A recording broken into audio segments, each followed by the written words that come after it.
کیا آپ نے کبھی سوچا ہے کہ رات کی خاموشی میں مانگی گئی دعا دل کو اتنا سکون کیوں دیتی ہے؟ کیوں بہت سے نیک لوگ رات کے آخری پہر اٹھ کر اپنے رب کے سامنے روتے ہیں؟ اس کی وجہ یہ ہے کہ رات اللہ سے راز و نیاز کا بہترین وقت ہے۔ جب بندہ دنیا کے شور سے دور صرف اپنے رب سے بات کرتا ہے تو اللہ تعالیٰ قرآن مجید میں فرماتا ہے، اور رات کے کچھ حصے میں تہجد پڑھا کریں، یہ آپ کے لیے اضافی عبادت ہے۔ امید ہے کہ آپ کا رب آپ کو مقام محمود عطا فرمائے گا۔ یہ آیت ہمیں بتاتی ہے کہ رات کی عبادت اللہ کے قرب کا خاص ذریعہ ہے۔ جب انسان اپنی نیند چھوڑ کر صرف اللہ کی رضا کے لیے کھڑا ہوتا ہے تو اس کے دل میں اخلاص پیدا ہوتا ہے، اور یہی اخلاص دنیا کی قبولیت کا اہم سبب بنتا ہے۔ اللہ تعالیٰ ایک اور مقام پر اپنے نیک بندوں کی تعریف کرتے ہوئے فرماتا ہے، وہ رات کو بہت کم سوتے تھے اور سحری کے وقت اپنے رب سے بخشش مانگا کرتے تھے۔ یہ وہ لوگ ہیں جنہیں اللہ نے اپنی رحمت کے لیے لائق قرار دیا۔ رات کے آخری لمحات میں استغفار اور دعا کرنا انبیاء اکرام اور صالحین کی سنت رہی ہے۔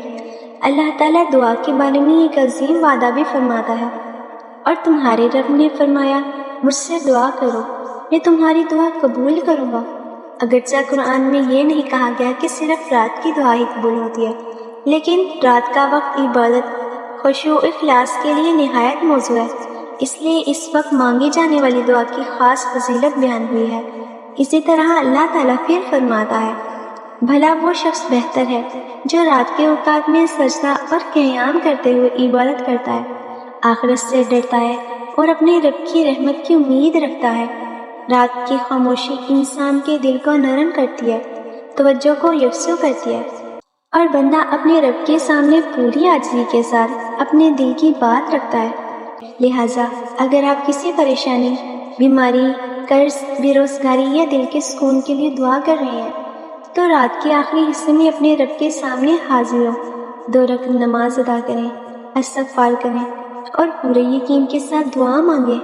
اللہ ہر دعا سنتا ہے، اپنی حکمت کے مطابق بہترین وقت پر اسے قبول فرماتا ہے۔ اللہ تعالیٰ ہمیں رات کی عبادت، تہجد، استغفار اور اخلاص کے ساتھ دعا مانگنے کی توفیق عطا فرمائے، اور ہماری جائز دعاؤں کو اپنی رحمت سے قبول فرمائے، آمین۔